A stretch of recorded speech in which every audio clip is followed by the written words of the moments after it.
আমি যে জায়গাটায় আজকে দাঁড়িয়ে আছি সেই জায়গাটা একবার আপনাদের দেখিয়ে দিই, আমার পিছন থেকে দেখিয়ে দিচ্ছি। হ্যালো এভরিওয়ান, আবার এসে গেছি আমি অনেক দিন পরে একটা নতুন সেট অফ ভিডিওস নিয়ে।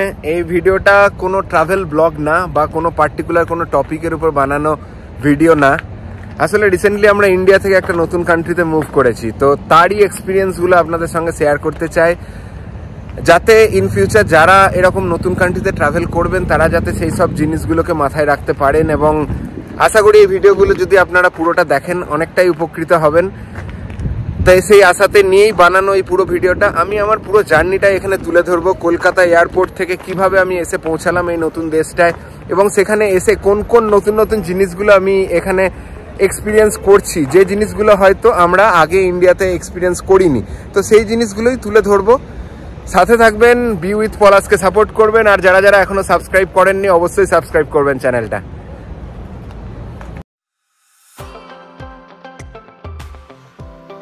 আমাদের জার্নি স্টার্ট হয়েছিল কলকাতার দমদম এয়ারপোর্ট থেকে। তো দমদম এয়ারপোর্ট থেকে রাতের ফ্লাইট নিয়ে আমরা পৌঁছে গেছিলাম মুম্বাই। তো মুম্বাই থেকেই আমাদের ছিল নেক্সট ইন্টারন্যাশনাল ফ্লাইট, যেটা হলো ব্রিটিশ এয়ারওয়েজ। তো ব্রিটিশ এয়ারওয়েজে করে আমাদের যাওয়ার কথা ছিল মুম্বাই টু হিথ্রো এয়ারপোর্ট তথা লন্ডন। বাট সেখানেও ছিল একটা টুইস্ট। চলুন দেখে নেওয়া যাক কী ছিল সেই টুইস্ট। তো আমরা কলকাতা থেকে এখন মুম্বাই এয়ারপোর্টে এসে গেছি। সবাই দেখলেই বুঝতে পারবে যে এটা মুম্বাই এয়ারপোর্ট। একটা জিনিস ঘটে গেছে যদিও, যেটা হয়তো অনেকটাই আনএক্সপেক্টেড এবং খুবই রেয়ার সিনারিও। আমাদের ছিল ব্রিটিশ এয়ারলাইন্স এখানে মুম্বাই থেকে লন্ডন যাওয়ার কথা ছিল। লন্ডন থেকে ছিল আমাদের নেক্সট ফ্লাইট টু স্টকহোম। তো আজকে যেটা হয়েছে, লন্ডন এয়ারপোর্টে আগুন, এবং লন্ডন এয়ারপোর্টে আগুনের জন্য ব্রিটিশ এয়ারলাইন্সের সব ফ্লাইট এখন ক্যান্সেল। এই যে ফ্লাইট ক্যান্সেল তারা লিখে দিয়েছে।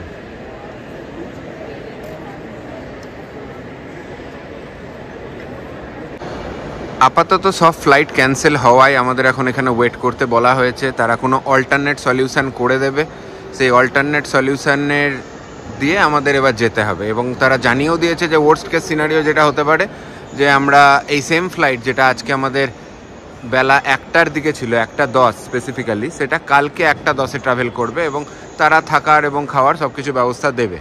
তো এটা পুরোটাই ব্রিটিশ এয়ারলাইন্সের অ্যারেঞ্জ করবে, কারণ যে প্রবলেমটা হয়েছে সেটা হয়েছে লন্ডন এয়ারপোর্টে। ওখানে একটা বিরাট বড় অগ্নিকাণ্ড ঘটেছে, যার জন্য সব ফ্লাইট, কোনো ফ্লাইটই এখন হিথ্রো লন্ডন এয়ারপোর্টে ল্যান্ড করতে পারছে না।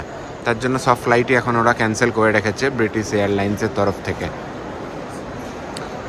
এখানে যত মানুষজন আছেন তারা সবাই ওয়েট করছেন মানে এটার জন্য, এবং তারাও কোনো কনফার্মেশন দিতে পারছে না। কোনো অল্টারনেট সলিউশন ছাড়া কিছু তো দেওয়া সম্ভব নয়, যে অন্য কোনো যদি লিঙ্কড ফ্লাইট থাকে এই মুমেন্টে তাহলে তারা সেই ব্যবস্থা করে দেবেন বলে বলেছেন। এই হচ্ছে কারেন্ট সিনারিও। এবার একবার যাব সিকিউরিটির ওখানে একবার জিজ্ঞেস করতে যে কি আপডেট বা কি হলো, এখন কি আমাদের পরবর্তী স্টেপ আমাদের নিতে হবে সেটা জানতে। কারণ ওরা যেটা বললো, ওরা একটা অল্টারনেট কিছু একটা ব্যবস্থা করবে, তো সেটাই একটুখানি জানতে হবে। আরেকটা প্রবলেম যেটা ঘটে গেছে, আমরা আমাদের লাগেজটা তুলেছিলাম কলকাতায়। তো যেটা জানতাম কলকাতা থেকে আমি এটা একদম ফাইনাল ডেস্টিনেশনেই পাবো লাগেজটা, বাট এই মুমেন্টে সিমস লাইক এয়ারলাইন্স চেঞ্জ হবে। ওরা কোনো একটা অল্টারনেট এয়ারলাইন্স দেবে, ব্রিটিশ এয়ারলাইন্সের জায়গায় হয়তো এথিহাড বা অন্য কিছু একটা দেবে। তো সেক্ষেত্রে যেহেতু এয়ারলাইন্স চেঞ্জ হচ্ছে, আমাদের আবার লাগেজগুলো আবার এখানে মুম্বাইতে এনে আবার সেটাকে চাপাতে হবে, যে বড় কেবিন চেক ইন লাগেজ যেগুলো থাকে। তো ওটা আরেকটা এক্সট্রা হ্যাপা হয়ে গেল আর কি, করতে হবে, আর কি করা যাবে। তো ফাইনালি অনেক ডিসকাশনের পর একটা সলিউশন ওরা দিয়েছে। লন্ডন তো পুরোপুরি ক্লোজ, তো ওদিক হয়ে তো যাওয়া যাচ্ছে না। তো এই মুমেন্টে ওরা যেটা করলো, মুম্বাই টু দোহা এবং দোহা টু স্টকহোম এরকম একটা ফ্লাইট, কানেক্টিং ফ্লাইটের ব্যবস্থা করে দিয়েছে। সেটা এখন সন্ধ্যে 7:30টার দিকে আছে আমাদের ফ্লাইট। তো এখন তো দুপুর 1টা, মোটামুটি নেক্সট 6-7 ঘন্টা আমাদের এখন এখানেই বসে থাকা কাজ। সেই সকাল 8টা থেকে বসেই আছি। তো কী আর করা যাবে, একটা সলিউশন তাও পাওয়া গেল। না হলে যা মনে হচ্ছিল ম্যাক্সিমাম লোকজনকে তো ফিরেই যেতে বলেছিল, মানে কালকের ফ্লাইটের জন্য অপেক্ষা করতে বলেছিল। বাট সেটা অ্যাটলিস্ট আমাদের করতে হলো না। আমাদের যেহেতু কানেক্টিং স্টকহোম ছিল, তো লন্ডনটা কাটিয়ে অন্য একটা রাস্তা দিয়ে পাঠানোর ব্যবস্থা ওরা করে দিল। এটা আমরা এলাম বোম্বে ডিউটি ফ্রি। জাস্ট ঘুরতে এলাম একটু দেখতে কি কি পাওয়া যাচ্ছে না যাচ্ছে সেগুলো দেখে আমরা এবার একটু ট্রাই করবো যাতে লাউঞ্জে যাওয়া যায়।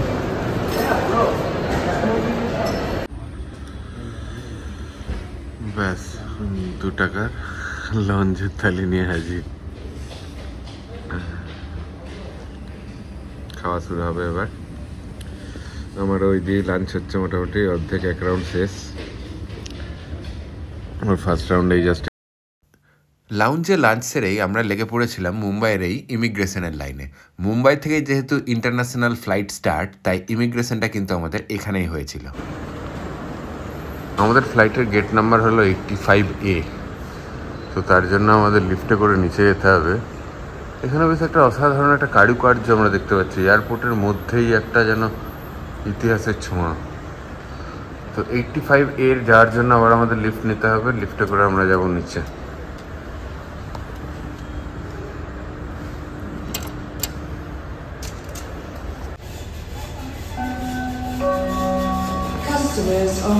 তো লিফটে করে আমরা এসে গেছি 85A-তে।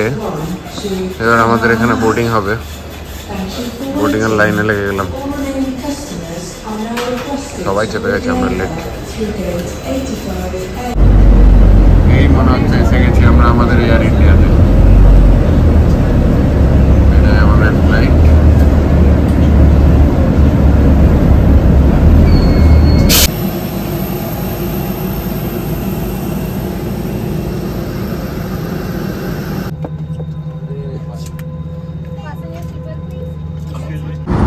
তো আমাদের ডিনার এখন এসে গেছে, আমরা ডিনার করব। কি কি আছে এখানে? একটা ননভেজ থালি, মনে হচ্ছে রাইসের সঙ্গে চিকেন টিকেন থাকবে। হ্যাপি, তার সঙ্গে কিছু ডেজার্ট, পাস্তা, ব্রেড, বাটার আছে এখানে, পুরো জল, আর তার সঙ্গে ক্রাঞ্চি নাটস। তো ইন্টারন্যাশনাল ফ্লাইটে আমি যেটা দেখলাম, এখানে তো হুইস্কি বগেরা সব কিছুই এখানে সার্ভ করা হয়। এবার আমরা ল্যান্ড করছি দোহা বা কাতার এয়ারপোর্টে। তো জাস্ট ল্যান্ড করার আগের মুহূর্তের ভিডিও এটা।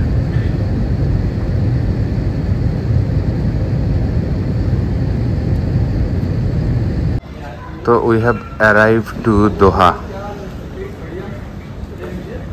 এবার আমরা ব্যাগেজ কালেকশন সেকশনের দিকে যাচ্ছি।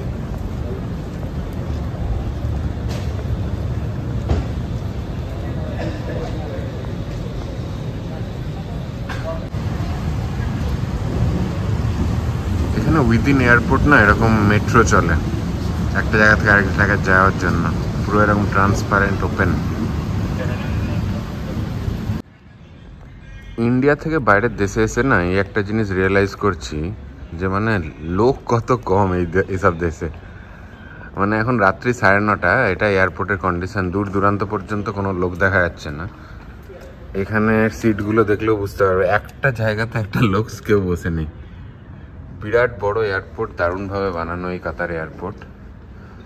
গত ফুটবল ওয়ার্ল্ড কাপ এখানেই হোস্ট করেছিল। তো উন্নতি তো অনেক করেছে, বাট দেশে তো লোক সেরকম নেই না। তো তার জন্য রাত্রি 9:30তেও এরকম অবস্থা এয়ারপোর্টের, যেখানে একটাও লোক নেই। আমাদের জিজ্ঞাসা করে করে যেতে হচ্ছে সিকিউরিটিদের যে কোন দিকে যাবো for next transfer, next flight. আর আমাদের দেশের কোনো এয়ারপোর্টে যদি এই টাইমে আমরা যাই, সেটা কলকাতা হোক মুম্বাই হোক, মানে চেক ইন হোক বা যেখানে হোক, প্রচণ্ড ভিড়।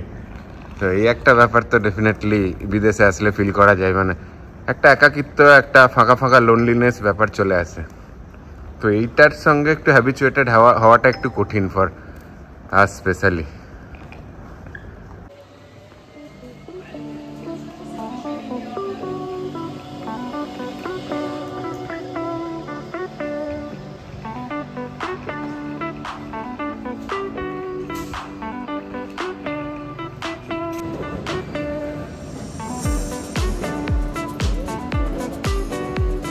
কাতারে নেমে আরেকটা জিনিসের লক্ষ্য করলাম, এখানকার সিকিউরিটি চেক ইনের প্রসেস। এখানে সিকিউরিটি চেক ইনের প্রসেস কিন্তু আমাদের ইন্ডিয়ার থেকে পুরো আলাদা। মানে এরা ব্যাগ থেকে কিছু বের করতে বলছে না, না ল্যাপটপ না মোবাইল, আমি কিছুই বের করিনি, সব কিছু আমার ব্যাগেই ভরা ছিল।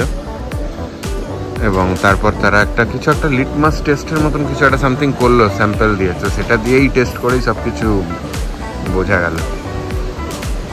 আরও একটা জিনিস যেটা লক্ষ্য করলাম, এখানে না বোর্ডিং পাস কালেক্ট করার আগেই সিকিউরিটি চেক ইন হয়ে গেল। তো আমাদের ইন্ডিয়াতে যেটা হয়, আগে আমরা বোর্ডিং পাস নিই, তারপর সেটা দেখাতে হয় at security check in. But এখানে এখনও আমরা বোর্ডিং পাস পাইনি, বাট সিকিউরিটি চেক হয়ে গেল। সিকিউরিটি চেক করে এখন আমরা বোর্ডিং পাস নিতে যাচ্ছি। এই এরিয়াতে সিকিউরিটি চেক ইন হলো।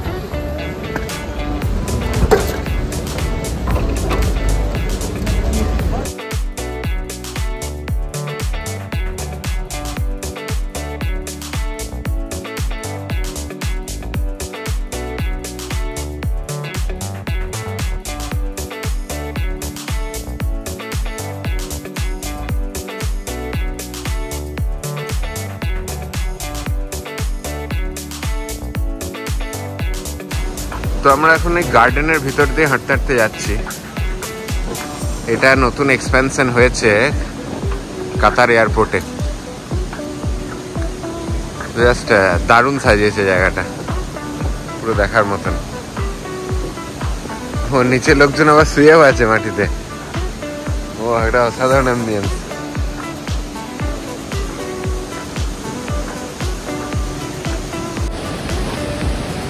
লিটারালি জায়গাটা এয়ারপোর্ট নাকি পার্ক এটা বোঝা যাচ্ছে না। মানে সব রকম ব্যবস্থা করে রেখেছে। ইভেন এখানে টেন্ট শুদ্ধ করে দেওয়া আছে। আপনারা নিচে দেখতে পাচ্ছেন টেন্টের ভিতরে লোকজন আছে। বাট এটা কিন্তু এয়ারপোর্ট, কাতার এয়ারপোর্ট। একটা অসাধারণ জিনিস দেখলাম।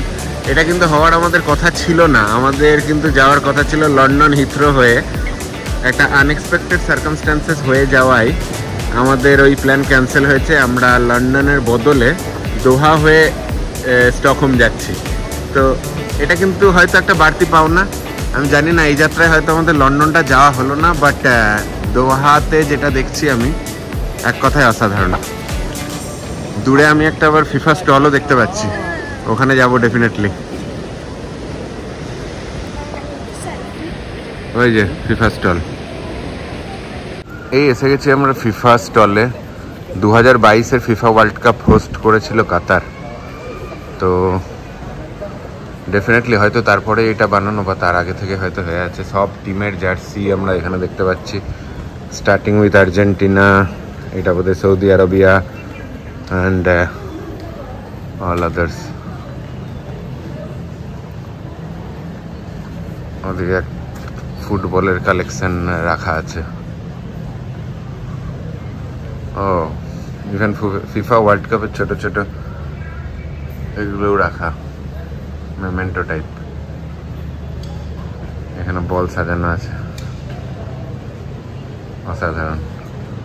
তো আমরা এবার ওই যে ইন্টারনাল যেটা চলে না ভেতরে, ওই ট্রেনে চাপলাম। A3-তে যেতে হবে আমাদের। নেক্সট হচ্ছে ফিন এয়ার ধরবো আমরা। তো আমরা এখন উইদিন এয়ারপোর্ট ওই ট্রেনটা ধরে এখন আমরা যাচ্ছি A3-র দিকে, যেখানে গিয়ে আমরা ফিন এয়ারের বোর্ডিং পাস নেব।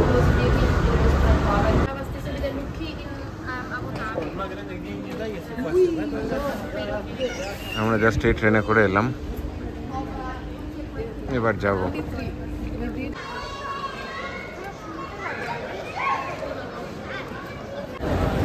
World's best airport for a reason. একটা বড় গাছ, সেই গাছের তলায় সবাই শুয়ে আছে। তো যদি গুগল করা হয় না যে best airport in the world, তাহলে এই কাতার এয়ারওয়েজের নাম আছে। নট এয়ারওয়েজ, সরি, কাতার এয়ারপোর্টের নাম আছে। তো আমরা সেটাই দেখছি আজকে অনেকক্ষণ ধরে ঘুরে ঘুরে, যে কাতার এয়ারওয়েজকে কেন বলা হচ্ছে একটা বেস্ট এয়ারপোর্ট, মানে ওয়ার্ল্ডের বেস্ট এয়ারপোর্ট। এবার ফ্লাইটে চড়া যাক। তো ফিন এয়ার নর্মালি এখানে অপারেট করে কাতার এয়ারওয়েজ। সো কাতার এয়ারওয়েজের ভেতরটা একটু দেখা যাক। প্রত্যেকের জন্য এখানে ছিল ইন্ডিভিজুয়াল একটা করে স্ক্রিন, যেটা ইন্টারন্যাশনাল ফ্লাইট সবেই থাকে। বাট আরেকটা জিনিস যেটা লক্ষ্য করার, এখানে কিন্তু সিটিং অ্যারেঞ্জমেন্টটা ছিল 3-3-3। আমাদের যেমন নর্মালি 6 জন বসা যায়, এখানে কিন্তু 9 জন এক একটা রোয়ে। এখানে তুমি সব কিছু করতে পারছো। এন্টারটেনমেন্টে গিয়ে তুমি গেমস বা movie, anything you can do. Hollywood যেটা যেমন ইচ্ছা, যার যেটা ইচ্ছা দেখতে পারো। কারণ এগুলো লম্বা ফ্লাইট হয়, তো এগুলো দেখতে হয়। The return. Pulling firmly to secure. Just gotta pay attention. Is that a pacifier? Only inflate the life jacket as you leave the aircraft by pulling on the red toggle sharply downwards. What's the toggle?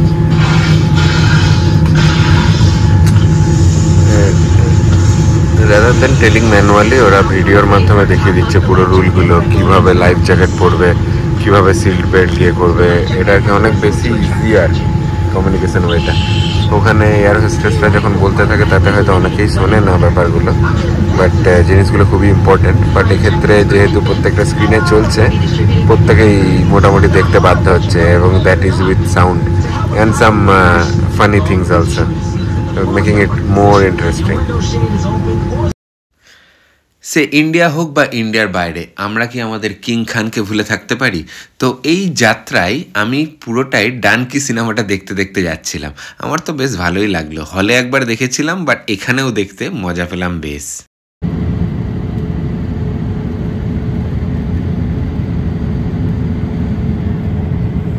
এবার আমাদের land করার সময়, আর কিছুক্ষণের মধ্যে এবার আমরা নামবো। আমরা জাস্ট নামলাম এখন স্টকহোমে।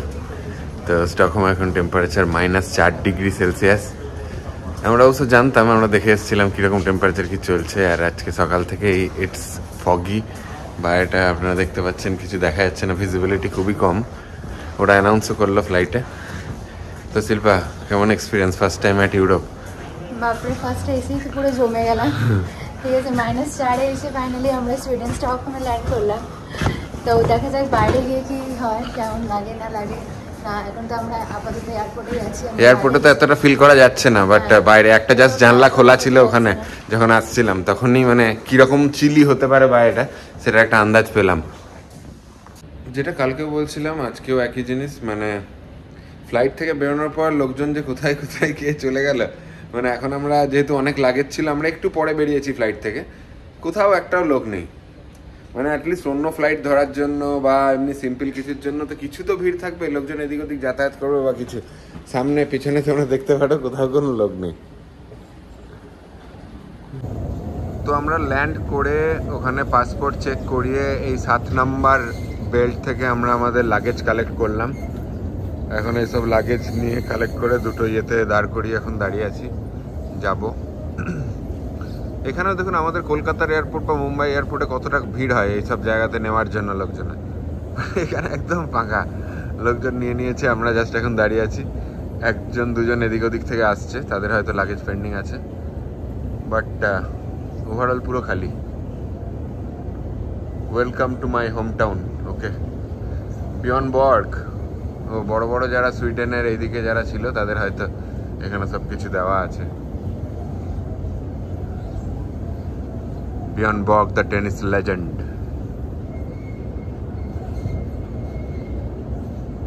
Zlatan Ibrahimovic-কে খুঁজছি আমি, নিশ্চয়ই পাবো। সুইডেনের ম্যালমো তো ছিল। এই মোটামুটি দূর দূরান্ত পর্যন্ত দেখাচ্ছি আমি এয়ারপোর্টটাকে, আর ওদের একটু খোঁজার চেষ্টা করছি যদি ইব্রাহিমোভিচকে পেয়ে যাই আমি। বাকি আরো অনেক বড় বড় সব আর্টিস্ট, ডিজাইনার, সবাইকে দেখতে পাচ্ছি। বেশি কাউকে যদিও চিনতে পারছি না, এখানে আসার পর আশা করে চিনে যাবো। আবিন একডাল, প্রফেশনাল ফুটবলার, বাবা এ আছে, বাট এখনো পর্যন্ত আমি ইব্রাকে দেখতে পেলাম না। ইব্রা, হেনলিক লারসন, সুইডেনের অনেক বড় বড় প্লেয়ার ছিল, আশা করি খুঁজে পাবো। আমরা এখন আর্লান্ডা এয়ারপোর্টে নেমে তারপরে আমরা এখন যেতে হবে আমাদের স্টকহোমের দিকে। তো এখানে যাওয়ার পথে এয়ারপোর্ট দিয়ে বেরোচ্ছিলাম। এয়ারপোর্ট থেকে যাওয়ার জন্য অনেক কটা অপশান আছে। এখানে বাস সার্ভিসও খুব ভালো, বাট আমাদের প্রথম দিন অনেক লাগেজ থাকায় আমরা হয়তো বাস সার্ভিসটা হয়তো নেব না। স্টকহোম সিটি পর্যন্ত বাস চলে যায়। প্লাস এখানে আছে না আর্লান্ডা এক্সপ্রেস। আর্লান্ডা এক্সপ্রেস হচ্ছে একটা ট্রেন সার্ভিস। ট্রেন সার্ভিসও এখানে খুব ভালো, একদম আমাদের মেট্রোর মতন। এটাও যে কেউ অ্যাভেল করতে পারে, এখান থেকে জাস্ট নিচেই। এবং এটা দিয়ে তুমি যে কেউ এখান থেকে মানে স্টকহোম সিটির মেন সিটি, সলনা সব কিছুর দিকেই চলে যেতে পারে। এবং বাইরে আছে ট্যাক্সি, যেটা হচ্ছে পাবলিক ট্যাক্সি যেগুলো হয়। এখানে ট্যাক্সি, দাঁড়িয়ে থাকা ট্যাক্সিও রেগুলার পাওয়া যেতে পারে। বা এখানে চলে বোল্ট অ্যাপ। বোল্ট অ্যাপটা নামিয়ে নিলে বোল্ট অ্যাপ থেকেও you can do, and also Uber. Uber তো ডেফিনেটলি চলেই, Uber is a global app. তো এই দুটো উবের এবং বোল্ট ইউজ করা যেতে পারে, বা তুমি এখানে বাসও নিতে পারো যে কেউ, বা এখানে এই যেটা আর্ল্যান্ডা এক্সপ্রেসের ট্রেন সার্ভিস, এটাও খুব ভালো। তো এখান থেকে যাতায়াতের জন্য এই সুবিধাগুলো আছে, যেগুলো এয়ারপোর্ট থেকে তোমাকে ডিরেক্ট স্টকহোমের মেন সিটি সেন্ট্রালে পৌঁছে দেবে। একটা নতুন জায়গায় আসার পর না আমাদের আরও একটা চিন্তা থাকে, সেটা হচ্ছে নতুন সিম, কারণ আমাদের যে সিম কার্ডগুলো থাকে সেগুলো আর চলবে না। তো লাইকা হচ্ছে এখানকার সিম, যেটা খুবই চালু, এবং সব লোক কি এটাই সাজেস্ট করে মেনলি। আরও এক দুটো আছে, বাট লাইকাটা বেশি প্রেফার করে লোকে। তো তোমরা এখানে এসে লাইকার একটা সিম তুলে নিতেই পারো নিজেদের জন্য ফর লোকাল কলিং, কারণ ওটা তোমাকে করতেই হবে। হোয়াটসঅ্যাপ কলিং এগুলো তো তোমার চলতেই থাকবে, যেখানে যেখানে ওয়াইফাই পাবে, বা ইন্টারন্যাশনাল রোমিং যদি লাগিয়ে নাও, বা যে সার্ভিস প্যাকগুলো হয় সেগুলো লাগিয়ে নিলে তো তুমি ওটিপি ফোটিপির সুবিধাগুলো পেতে থাকবে। বাট নর্মাল কলিং তো ওগুলোতে আর পসিবল না, because international roaming is very costly. তো তার জন্য একটা লোকাল সিম নেওয়া খুব জরুরি। অ্যান্ড লোকাল লোকজনও ফোন করবে তোমার অফিসিয়াল কাজের জন্য, তো সেটার জন্য এটাও ম্যান্ডেটরি। তো আমরা আজকে ট্যাক্সি সার্ভিস নিয়েই বাইরে যাব, কারণ আমাদের অনেক লাগেজ আছে, তো সেদিকে আমরা এগিয়ে যাচ্ছি। কেমন ফিল হচ্ছে এবার? বাইরের টেম্পারেচারটা হয়তো পাওয়া গেল প্রথমবারের জন্য। মুখ দিয়ে তো অলরেডি বেরোতে লেগেছে, -4 ফিলটা পাওয়া যাচ্ছে। তো বাইরে এখনো ফগি কন্ডিশন, মানে এখনো পর্যন্ত সেরকম ভাবে আলো ফোটেনি, যদিও এখনো ডে লাইট সেরকম ভাবে বাড়েনি সবারই থেকে যা শুনেছি। তো হয়তো আরো যতদিন যাবে, মে মাস এপ্রিল মাসের দিকে হয়তো জিনিসটা আরো বাড়বে। বাট এই আর কি, বাইরে এসে আসল ফিল করতে পারছি ঠান্ডাটা, খুবই ঠান্ডা। এয়ারপোর্টের বাইরে ক্যাব করার জন্য দাঁড়িয়ে আছি, হাত অলরেডি মানে জমে যাচ্ছে, ফ্রিজ হয়ে যাবে মনে হচ্ছে। এতক্ষণ এয়ারপোর্টের ভিতর ছিলাম আমরা, তো সেরকমভাবে কিছু লেয়ার চাপাইনি, মাত্র একটাই পরে বসেছিলাম। এখন কিন্তু রীতিমতো কাঁপছি, বুঝতে পারছি আসলে কতটা ঠান্ডা। এখানে লোকাল ট্যাক্সি বলতে সব হচ্ছে টেসলা, মার্সিডিজ, ভক্সওয়াগন, স্কোডা, এসব, মানে যেদিকেই দেখছি আমি সেরকমই, সব জায়গাতেই টেসলা। তো টেসলাই তো লাইফে কখনো চড়িনি, আজকে যদি সুযোগ হয় তাহলে টেসলাতেই চড়বো।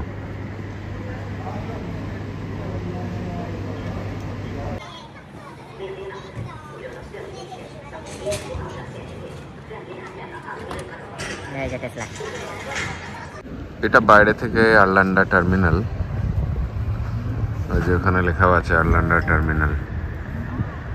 তো আমরা ক্যাব করে নিলাম, এটা একটা ইলেকট্রিক ক্যাব। এখানে কিন্তু লেফট হ্যান্ড ড্রাইভিং, ও seat belt for everyone. Okay okay, এখানে আবার সবাইকে সিট বেল্ট পরতে হবে, ইটস ম্যান্ডেটরি। তো সবই এখানে ইলেকট্রিক কার। আমাদের জন্য স্কুটা বুক হয়েছিল, এটা করে এখন আমরা যাবো। আমরা যে রাস্তাটা দিয়ে যাচ্ছি এটা অনেকটা কান্ট্রি সাইড রোড বলা যায়, স্টকহোম এদিকে তো দেখাচ্ছে। ড্রাইভার দাদার সঙ্গে কথা বলছিলাম, ড্রাইভার দাদা ইজ ফ্রম আফগানিস্তান, তো লাস্ট 12 বছর ধরে এখানে আছে, মোটামুটি সব কিছুই জানে। এখন মার্চ মাস চলছে, মার্চ মাসে এখন সূর্য অস্ত যাচ্ছে মোটামুটি সন্ধ্যাবেলা 6টার দিকে। বলছে আরো 1 মাস পরে, মানে যদি এটা এপ্রিল মের দিকে যাওয়া হয় তখন সেটা 7টা 8টা হয়ে যায়, মানে দিনটা এখন অনেকটাই বড় হচ্ছে। এর আগে যেটা ছিল তোমার পুরো যেটা ডিসেম্বর টু ফেব্রুয়ারি জানুয়ারি, ওই টাইমটা যেমন সূর্যের লাইট একদমই থাকতো না, চারিদিকে তোমার বরফে ঢাকা থাকতো, তখন -11 -12 টেম্পারেচার। তো এখন ওয়েদারটা অনেকটাই বেটার।